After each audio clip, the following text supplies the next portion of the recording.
Bom dia! Estou aqui então para o nosso devocional de hoje. E hoje nós vamos meditar em Hebreus capítulo 10, versículo 22, diz assim: Cheguemo-nos com verdadeiro coração, em inteira certeza de fé, tendo o coração purificado da má consciência e o corpo lavado com água limpa. Retenhamos firmes a confissão da nossa esperança, porque fiel é o que prometeu. E consideremo-nos uns aos outros para nos estimularmos à caridade e às boas obras.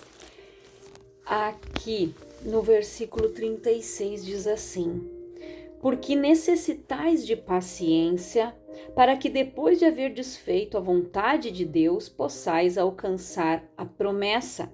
Porque ainda um poucochinho de tempo, e o que há de vir virá e não tardará.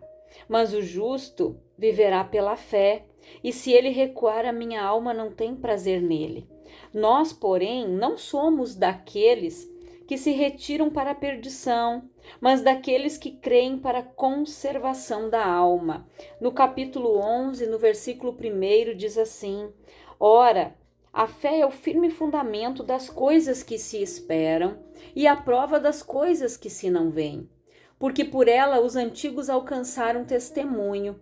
Pela fé, entendemos que os mundos, pela palavra de Deus, foram criados, de maneira que aquilo que se vê não foi feito do que é aparente.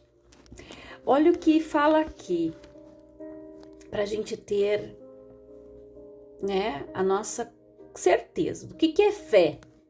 Às vezes a pessoa pergunta, Se você pergunta para ela, você crê em algo? Eu creio, eu acredito, eu tenho fé, Mas quando Jesus diz, que se tiverdes fé do tamanho de um grão de mostarda, se você dizer para esse monte, vai para lá, ele vai. Então, isso é fé. Quando fala aqui, cheguemo-nos com verdadeiro coração e inteira certeza de fé. A gente tem que ter o coração purificado da má consciência e o corpo lavado com água limpa. Reter firme a confissão da nossa esperança, porque fiel é o que prometeu. Então, a fé é nós crermos que aquilo que a gente não está vendo vai acontecer. Como Paulo disse aqui,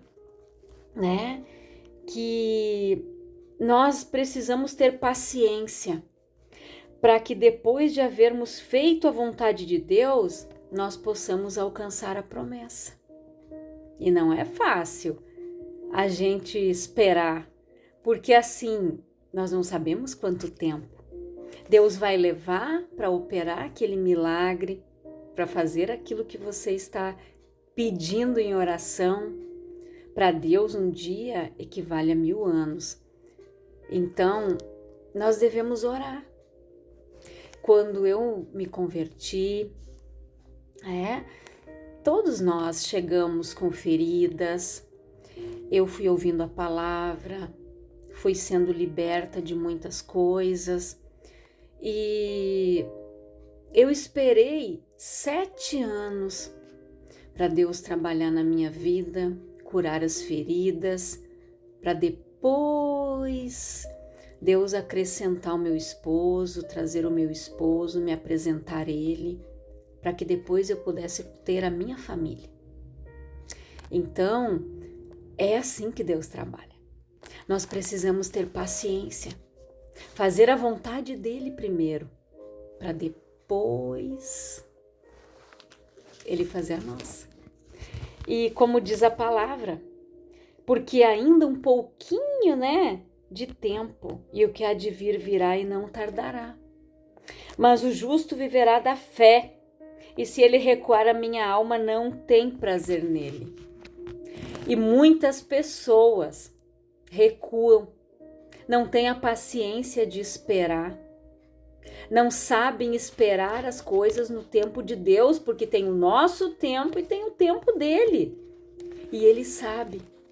o tempo determinado de cada coisa, porque Ele sabe quando nós estamos preparados para receber a nossa bênção, o nosso milagre.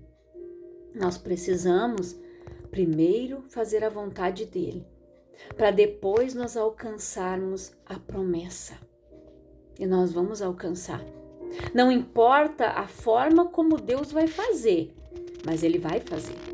Mas nós precisamos crer. Aqui, quando Paulo diz, ora, a fé é o firme fundamento das coisas que se esperam e a prova das coisas que se não veem. É crer. Você não está vendo, mas aquilo que você está pedindo em oração para Deus, tenha fé que Deus vai fazer. Do jeito dele, mas Ele vai fazer. Porque por ela os antigos alcançaram testemunho. Pela fé nós entendemos que os mundos, pela palavra de Deus, foram criados. De maneira que aquilo que se não vê, não foi feito do que é aparente. Tudo Deus falou. Tudo Deus gerou através da sua palavra. Não tinha nada. Ele disse que haja o firmamento, que haja a separação entre o dia e a noite, que haja luz. Tudo Deus falou. E façamos o homem à nossa imagem e à nossa semelhança. Deus falou. Deus falou. A palavra, que é Jesus, o verbo vivo que desceu dos céus. Quando Deus disse, e façamos, Ele estava falando com quem? Com o Filho.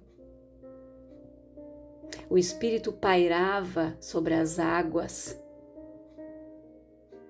Então, Deus, Ele profetizou, Ele falou tudo o que Ele queria que fosse feito. E assim é conosco. Por isso nós devemos ter muito cuidado com as palavras que saem da nossa boca. As nossas palavras, elas geram vida ou geram morte. Por isso você deve abençoar e não amaldiçoar.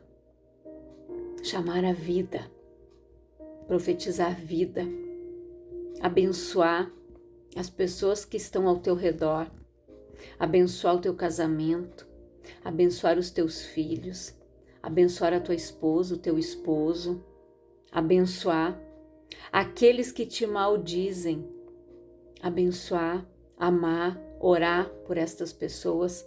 Nós precisamos orar por elas. Nós precisamos, porque é isso que Deus quer de nós. Nós precisamos fazer a sua vontade. Nós precisamos ser cheios da sua graça, ser cheios da sua presença. Nós precisamos mudar as nossas atitudes. Nós precisamos ter os nossos pensamentos de acordo com a palavra de Deus, de acordo com a sua vontade. Nós precisamos ser moldados pela sua palavra. Nós precisamos crer que aquilo que nós pedimos crendo vai ser feito. Porque os antigos, eles alcançaram, eles foram justificados porque eles creram. Noé creu num tempo em que não chovia. Achavam que ele era louco, mas ele estava lá construindo a arca, ele obedeceu. Porque Deus disse para ele que ia destruir tudo. Vai lá e constrói o barco, vai lá e constrói a arca. Deu para ele todas as medidas do jeito que ele queria, o Noé obedeceu e fez. Quantos chamaram Noé de louco? E assim é com a gente. Conforme aquilo que você quer. Se você fala, as pessoas vão olhar para você e vão dizer, mas você é louco. Essa aí é louca. Quando eu estava em oração, esperando Deus me abençoar na minha vida sentimental, pessoas olhavam para mim e diziam que eu era louca. Quando eu dizia, não, vocês não precisam me apresentar ninguém, arrumar ninguém, porque o meu esposo, Deus vai me apresentar. Olhavam para dentro da igreja e diziam, mas onde é que está? Eu disse, no momento certo, Deus vai trazer até aqui. E foi o que Deus fez. Porque eu criei, porque eu confiei. Então, é assim que nós devemos proceder, pela fé. O meu justo vive da fé. Se ele recuar, a minha alma não tem prazer nele.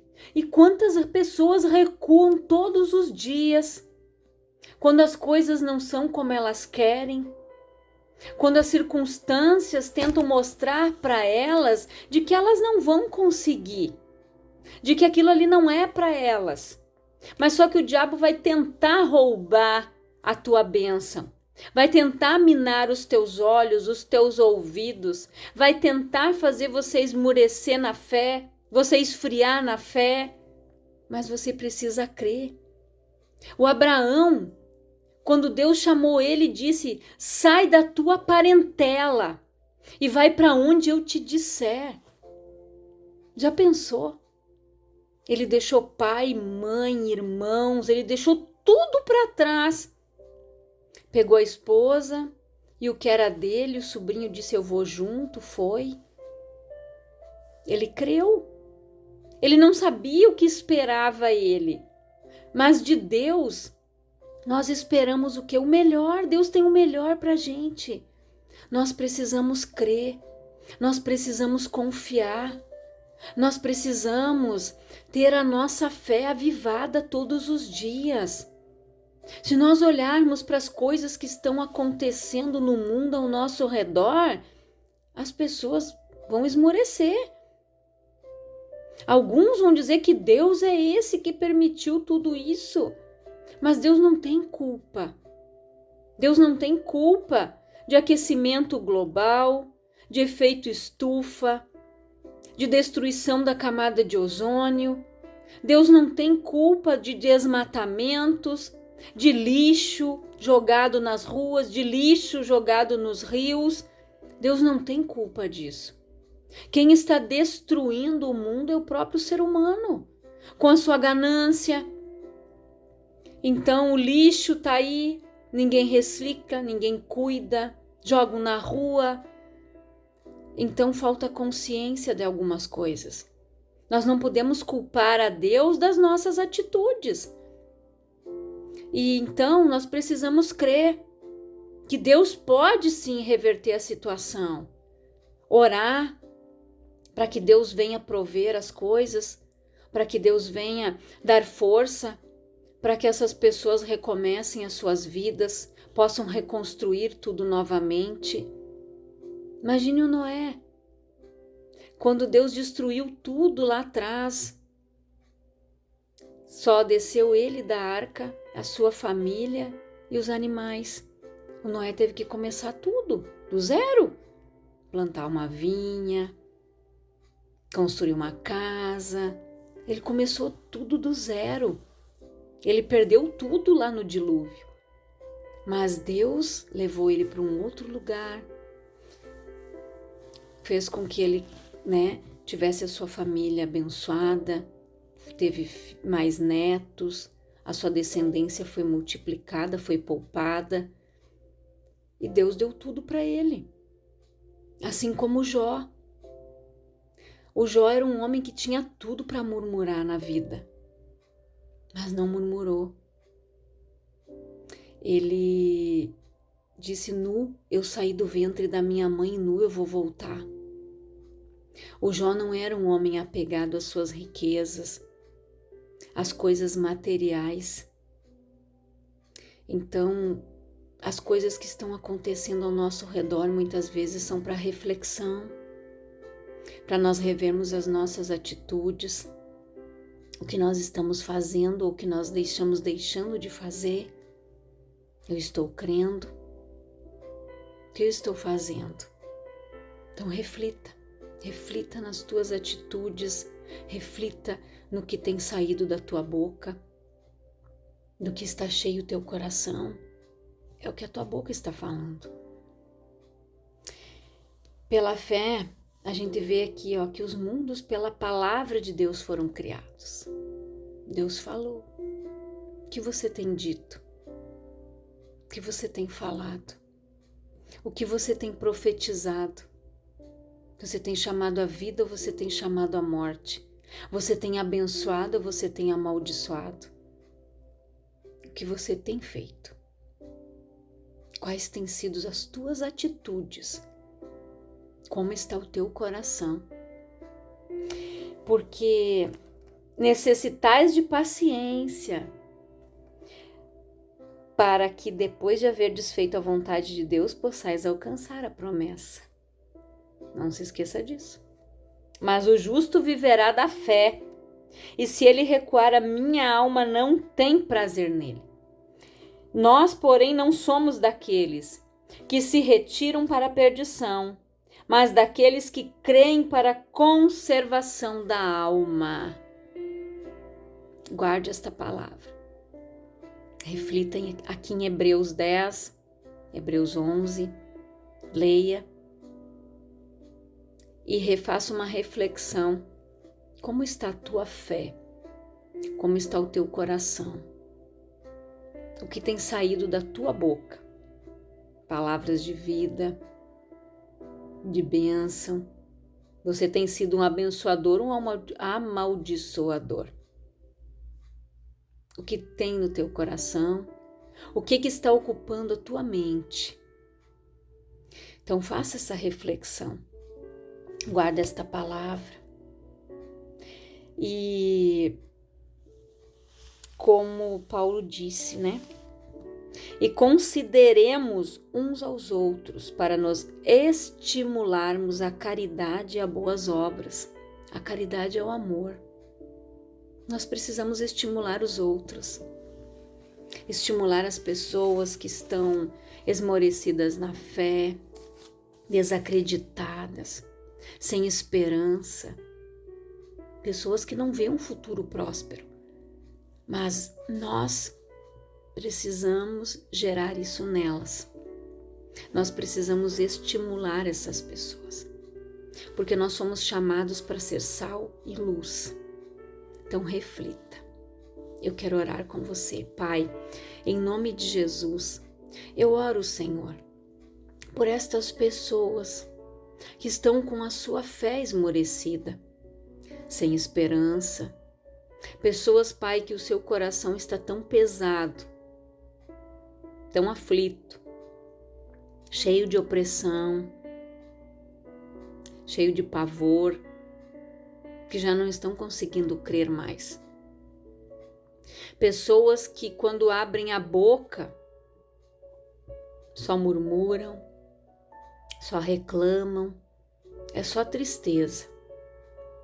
Mas que o Senhor, Pai, possa tratar esses corações, estas feridas, que eles passem a viver pela fé, como diz a tua palavra, que não venham retroceder em atitudes, em palavras, em obras, mas que se mantenham firme, retendo a confissão de que aquele que chamou, que nele nós podemos todas as coisas, de que tudo é possível ao que crê, de que a fé é o firme fundamento daquilo que eles não estão vendo, mas que vai acontecer, que eles tenham esta fé, esta convicção, esta certeza de que se eles se aproximarem de ti, Pai, eles vão receber a recompensa, porque a tua palavra diz que aqueles que se aproximam do Senhor sabem que o Senhor é galardoador, recompensador daqueles que o buscam. Então busque ao Senhor e você vai receber a tua recompensa. Pai, que o Senhor abençoe estas vidas, cada coração, cada homem, cada mulher que está ouvindo esta palavra neste momento, que sejam abençoados grandiosamente. Esta é a minha oração. Que Deus abençoe a tua vida, em nome de Jesus.